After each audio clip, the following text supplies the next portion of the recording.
السلام عليكم ورحمة الله تعالى وبركاته. رسميا جمعية أوسط للرياضة بجهة الداخلة والذهب تتأهل للقاء الدولي اللي غيكون في دولة تايلاند بست أبطال دوليين في الفنون القتالية وأسلوب الحياة.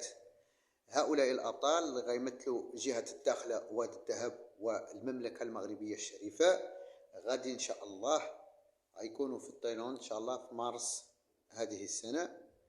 وهذا اللقاء اللي غيكون فم هو تبادل التجارب والخبرات والإقصائيات اللي غادي تكون في ذلك البلد، وبما فيهم رئيس جمعية أوسط للرياضة اللي هو أنا إدريس العمري، الحامل للحزام الأسود الدرجة الخامسة معترف به من الجامعة الدولية بالولايات المتحدة الأمريكية.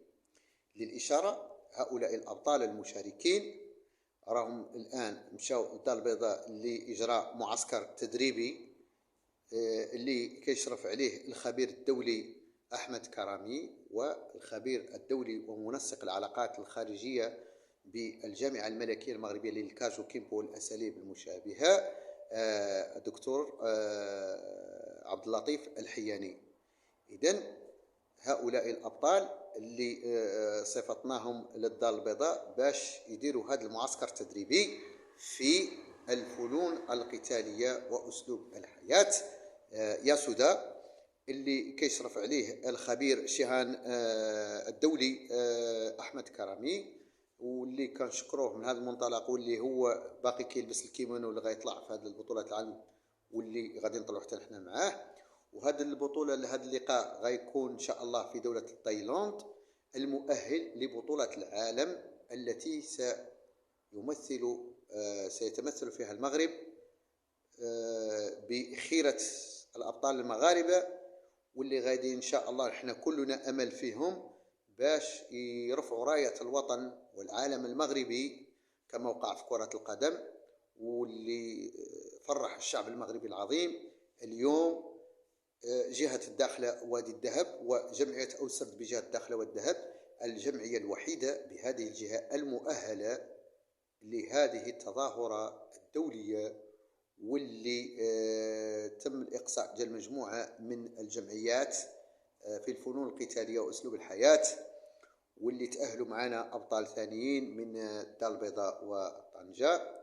إذن كنهنئوا أنفسنا وكنهنئوا الجهة ديالنا وكنهنئوا بالخصوص الدكتور الخطاطنجة حفظه الله والمجلس الجهوي كل من مكانه وكله من موقعه على هذا الالتفات اللي دائما يلتفت للناس اللي والأبطال والجمعيات الرياضية اللي صراحة ما شاهدتها جهة الداخلة والذهب منذ زمن طويل.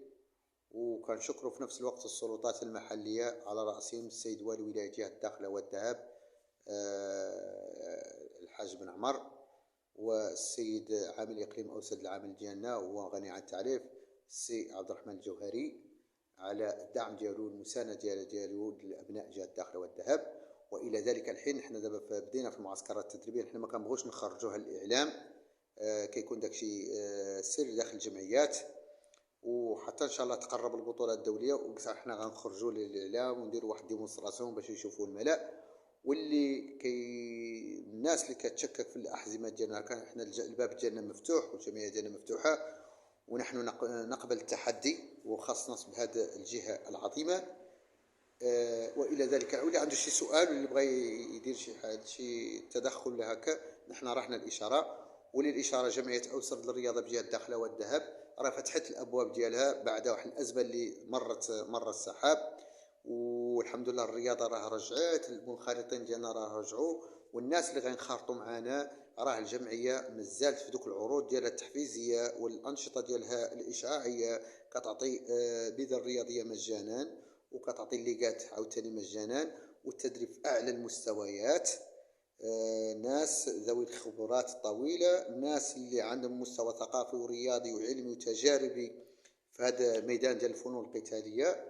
والحمد لله نحن كنخدموا بكل أريحية، شاكرين في نفس الوقت السلطات المحلية والناس اللي كيدعمونا والناس اللي كيدعموا من بعيد ومن قريب.